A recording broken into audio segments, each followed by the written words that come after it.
નમસ્કાર મિત્રો, સ્વાગત છે તમારું આપ સૌની સિયારી ચેનલ ગુજરાતી સાહિત્ય વિદ નિકુંજ યુટ્યુબ ચેનલમાં. હું નિકુંજ પરમાર આપ સૌનું તે દિલથી આજના વિડીયોમાં સ્વાગત કરું છું. મિત્રો, આજના વિડીયોમાં વાત કરવાના છીએ રાજ્યના પેન્શનરો અને કર્મચારીઓના ડીએ વધારો સાથે મળશે આ બે અમૂલ્ય ભેટ. કયા સુધી રિટાયર થયેલાઓને લાભ મળશે? જો તમે રાજ્યોના પેન્શનધારક છો, કર્મચારી છો, તો તમારા માટે આજનો આ વિડીયો મિત્રો ઉપયોગી બનશે. વિડીયો શરૂ કરતા પહેલાં આપણી વોટ્સઅપ ચેનલ, ટેલિગ્રુપ બંને બનાવ્યું છે. લિંક ડિસ્ક્રિપ્શનમાં મૂકું છું. મિત્રો, અવશ્ય જોઈન થઈ જજો. તમને આ ચેનલ પર સરકારી કર્મચારી, નિવૃત્ત કર્મચારી, પેન્શનધારક બાબતે હરેક અપડેટ એટલે કે આપણી આ ચેનલ ગુજરાતી સાહિત્ય વિદ નિકુંજ ચેનલ પર મળતી રહેશે. મિત્રો, તો આપણી આ ચેનલને સબસ્ક્રાઈબ કરીને બેલ આઇકન બટન દબાવવાનું ભૂલશો નહીં. તો ચાલો જાણીએ વિગતવાર માહિતી. મિત્રો, તો વાત કરીશું વર્ષ 2025ના અંત નજીક છે. મિત્રો, તમે જાણો છો, અને આ સાથે 7મું પગાર પંચ પણ તેના અંતિમ તબક્કા પહોંચી ગયું છે. આ સમયે લાખો કેન્દ્ર સરકારના કર્મચારી અને પેન્શનો માટે ખૂબ જ મહત્વપૂર્ણ છે, કારણ કે 7મું પગાર પંચ આ વર્ષે 31 ડિસેમ્બરે સમાપ્ત થશે. મિત્રો, આ સાથે નવા પગાર પંચના અમલીકરણની પ્રક્રિયા પણ ઝડપી બની છે. નવા પગાર પંચની સત્તાવાર જાહેરાત જાન્યુઆરી 2025માં કરવામાં આવી હતી. હવે ફક્ત તેનો અધ્યક્ષ અને સભ્યોની નિમણૂક બાકી છે. મિત્રો, ત્યારબાદ 15 ઓગસ્ટ પહેલાં ડીએમાં વધારો થવાની શક્યતા, કર્મચારીઓને રાહત મળી શકે છે. મિત્રો, મીડિયા રિપોર્ટ્સ અનુસાર કેન્દ્ર સરકાર 15 ઓગસ્ટ 2025 સુધીમાં કર્મચારીઓ માટે મોંઘવારી ભથ્થા એટલે કે ડીએમાં વધારો કરવાની જાહેરાત કરી શકે છે. મિત્રો, આ જાહેરાત કરવામાં આવે છે તો તે 7મા પગાર પંચ હેઠળ આપવામાં આવેલો છેલ્લો હપ્તો જેવું હશે, જે કર્મચારીના પગારમાં સીધો વધારો કરશે. સરકાર દ્વારા આ જાહેરાત તૈયારીમાં પૂરજોશમાં ચાલી રહી છે, ને આ પગલાંથી 50 લાખથી વધુ કર્મચારી અને 1 કરોડથી વધુ પેન્શનોને રાહત મળી શકે છે.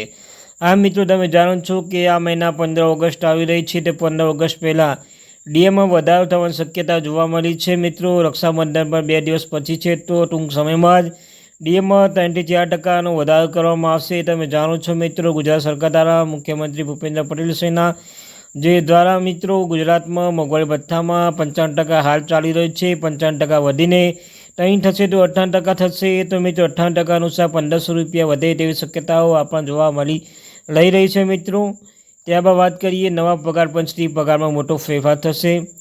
સરકારના યોજના મુજબ 8મું પગાર પંચ નવા વર્ષના પ્રથમ મહિનામાં અસરકારક થઈ શકે છે. મીડિયાની સૂત્રો માનીએ તો નવું પગાર પંચ 7મા પગાર પંચ કરતાં વધારે ફાયદાકારક સાબિત થઈ શકે છે. કર્મચારીઓના પગાર સાથે વિવિધ ભથ્થાઓ પણ વધારવાની અપેક્ષા રાખી રહ્યા છે, જેમાં ઘરભાડું ભથ્થું HRA, મુસાફર ભથ્થું T અને મોંઘવારી ભથ્થું DAમાં સમાવેશ થાય છે. નવા પગાર પંચથી સરકાર પર નાણાકીય દબાણ વધી શકે છે, પરંતુ કર્મચારીની ખરીદ શક્તિ અને સંતોષ દરમાં સુધારો થવાની ખાતરી છે. મિત્રો, ડીએ વધવાથી પગાર કેટલો વધશે, શું અસર થશે? કેન્દ્ર સરકાર દર 6 મહિને મોંઘવારી ભથ્થામાં સુધારો કરે છે, જે ASP ડેટા સૂચકાંકના આધારે નક્કી થાય છે. હાલમાં કર્મચારીઓમાં આપવામાં આવતો મોંઘવારી ભથ્થા લગભગ 50% જેટલો થઈ ગયો છે. જો આ વખતે મોંઘવારી ભથ્થામાં 4% વધારો થાય છે, તો પગાર પર મોટી અસર પડશે. ઉદાહરણ તરીકે, જો કર્મચારી પગાર 18,000 રૂપિયા, તો મોંઘવારી ભથ્થું અન્ય ભથ્થા મદદથી તેને પગાર 1,000 રૂપિયા વધારો મળી શકે છે. મિત્રો, વાસ્તવિક પગારમાં ફિટમેન્ટ ફેક્ટર દ્વારા નક્કી કરવામાં આવશે. ગયા પગારમાં 5મા ફિટમેન્ટ ફેક્ટર 2.57 કરવામાં આવ્યો હતો, જ્યારે આ વખતે સંપન્ન શ્રેણી 1.83-2.46 વચ્ચે હોવાનું કહેવાય છે. જો મહત્તમ 2.46 સુધી પહોંચે છે, તો 18,000 મૂળ પગાર સીધો 44,280 રૂપિયા સુધી પહોંચી શકે છે.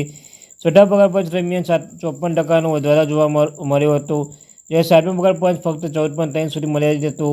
આવી સ્થિતિમાં કર્મચારીઓ અને નવા કમિશન પાસેથી ઘણી અપેક્ષાઓ છે. મિત્રો, બધાની નજર સરકારની જાહેરાત પર છે, તો શું કોઈ મોટો ફેરફાર થશે? તો કેન્દ્ર સરકાર પર વર્ષના અંત પહેલાં કર્મચારીઓ અને પેન્શનોને સ્પષ્ટ લાભ આપવા તરફ પગલાં લેવાનું દબાણ છે. નવા પગાર પંચની પ્રક્રિયા ભલે શરૂ થઈ ગઈ હોય, પરંતુ જો 15 ઓગસ્ટ 2025ના રોજ ડીએ વધારો જાહેર કરવામાં આવે તો સરકાર માટે એક મોટું સકારાત્મક પગલું માનવામાં આવશે. હવે બધાની નજર સરકારની સત્તાવાર જાહેરાત પર છે. મિત્રો, તો આ તે માહિતી. Thank you very much watching the video. જય હિન્દ, જય ભારત.